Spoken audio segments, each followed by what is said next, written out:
that's true.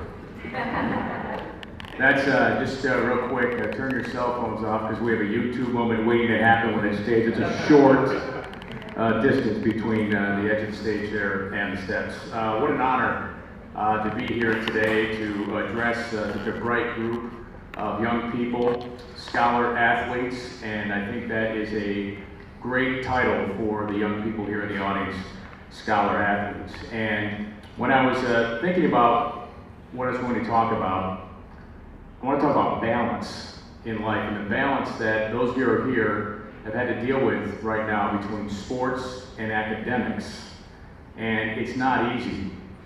Everybody here in the room knows it's not easy to achieve in the classroom and to achieve on the athletic field. There is a balance that you have to have. And I was listening to Mr. Graham talk about all those things that I've been able to accomplish. It's because of balance that I learned way back when I was on a team in junior high, when I had to balance the academics and had to balance the athletics and deal with the ups and downs of both and making those choices. Am I going to do my math homework, or am I going to stay after practice and hit extra baseballs with the coach who's willing to stay there with me? Or if I'm going to stay after practice and extra baseballs, am I going to stay up late and not watch the game, wanting to be a broadcaster, and do my math homework? Can I cram that math homework in the next morning?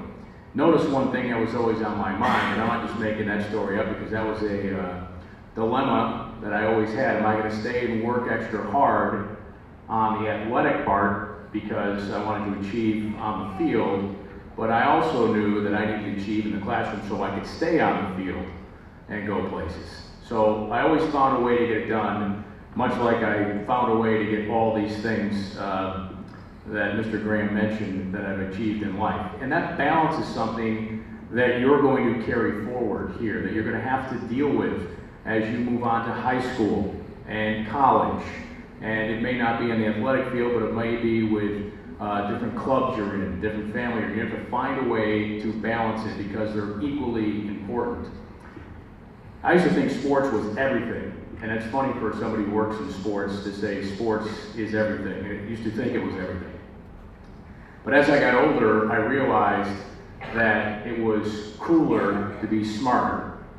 Much more cool to be the smart guy on the team who could help somebody with the homework. Or you got into college and you started hanging around with the smart guys because they knew how to get some things done. It was fun to do the sports and achieve, but it was better to hang out with those who knew how to do things in the classroom and knew how to help you and guide you in the classroom. Now, those of you here, you have both of that. You have both of that. You've achieved in the classroom, and that's why you're here today, but you've also achieved on the athletic field.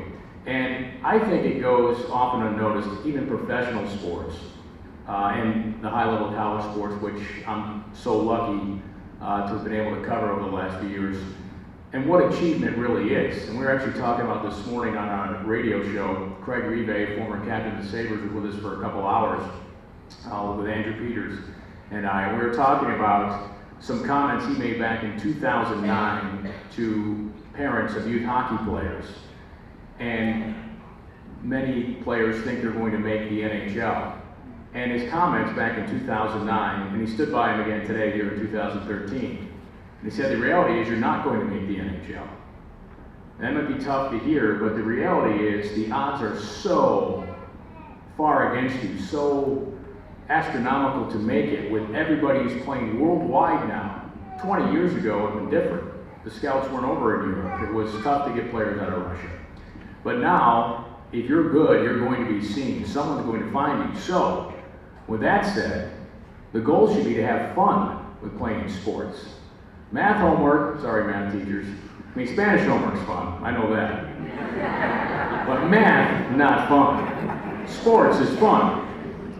So his message was, this is someone who's achieved at the highest level, was to make sure you have fun doing it.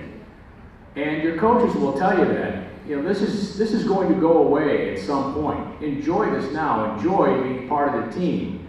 Lift everybody who's up there as part of your team. Even the players who don't play all the minutes or score all the points, they're just as important as you are to the team. They are achieving just as you are. And if you're that person, don't think because you don't score 20 points a game, you're not achieving. You're part of a team. You're there working. You're there to make it better. Then you're balancing the school part of it. You are achieving, and that will be the case moving forward.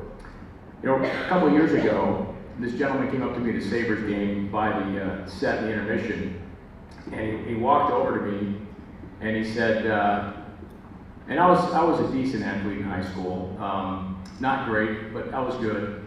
And he came over to me and says, I don't know if you remember me. I said, are you kidding, Coach Moretti? I remember you. He said, well, I didn't know if you remember me. I said, this is my football coach in high school. I said, I remember you, and I remember the thing you said our final game, my junior year, and I felt I should have played all along, and I was used sparingly because you played a senior over me. He goes, yes, I did. I go, Coach, do you remember what you said about me? He goes, yes, I do. I remember exactly what he said. And he said this in front of the whole team, and it's one of those things that you wonder if it went noticed. But he went down every player, which I thought was really cool, every player on the football team. And he said, Kevin Sylvester, who has worked harder this year than Kevin Sylvester? And he goes, the answer is none of you. And I'll never forget that, and I'm always reminded of that when I'm faced a challenge in life, that nobody worked harder than me, and it was recognized. And I've taken that through life, and that's how I've been able to achieve all these things through hard work. Anytime I've been faced with a challenge professionally, and they're always there, especially in the broadcasting world, I think about working hard and working through it. And you gotta have a little luck along the way, but you gotta be willing to work hard to make that luck come about. Yeah, I mentioned filling in for Rick Jenneret, and over the past 5 years, it's been 35 games, which has just been a thrill of a lifetime. But people ask me, how did it happen?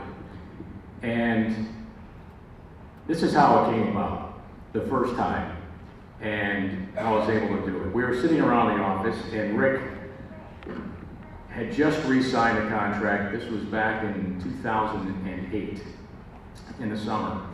And the president of the team at the time, Larry Quinn, coming around by my office and said, all right, we've got 2 years to find Rick's replacement. I don't know who we're going to find to do this. And I said, you're looking at him. He said, excuse me? I go, yeah, you're looking at him. I can do it. He said, really? I go, yeah, I'm your guy. I can do it. So then 2 weeks later, he came by and says, you know what, Sylvester? You got a shot. You're filling in 2 games next year. I thought, wow, outstanding. He goes, you're going to work hard at this, right? And I said, you better believe I'm going to work hard at it. So that's what I did, and I've been able to do it for 5 years. And for many of you, you probably, think to yourself, well, how does that relate to me? Well, I mentioned if you were that kid who's not scoring 20 points, maybe you're the 7th person off the bench, or if you're the person who is leading the team in scoring. Work hard, your opportunities will come. Be ready to seize those opportunities, whether it be on the field, whether it be off the field in the classroom, or when it's going to be some point down the road, you're going to recognize that hard work is going to pay off. It's that first time I got a shot, I continued to work at it, and that's when I've been able to do it for the past 5 years, filling in for him. When they look around and say, all right, who can do this? Well, you know what? He can, because we know he's got the work ethic, and he's going to put the time in to do it. And I know I got that basis from working hard in that football team and somebody recognizing the hard work. It gave me the motivation to do it and to continue to do it and move forward. Mr. Graham wanted me to speak for 45 minutes, but due to the temperature in here, I'm going to cut it short. With that said, though, I want you to take this away from today. Continue to do your work, not only on the field, in practice, in the classroom. It's paying off here today. Your parents and family are here to help celebrate with you. Celebrate today. It is a day to smile. You guys have done something very special, and I want you to take these certificates home, hang them up, put them somewhere, remind you of all the work that it is worth it. It's worth it to put in the work, to stay up, miss the game, or do the homework the next morning, to make sure you get those things done and carry our responsibilities and work hard, because it will pay off. Paid off today, it's going to pay off in the future. And I'm so glad that I was asked to be here today. What an honor to be here to celebrate your big day with all your achievements. So thanks for having me.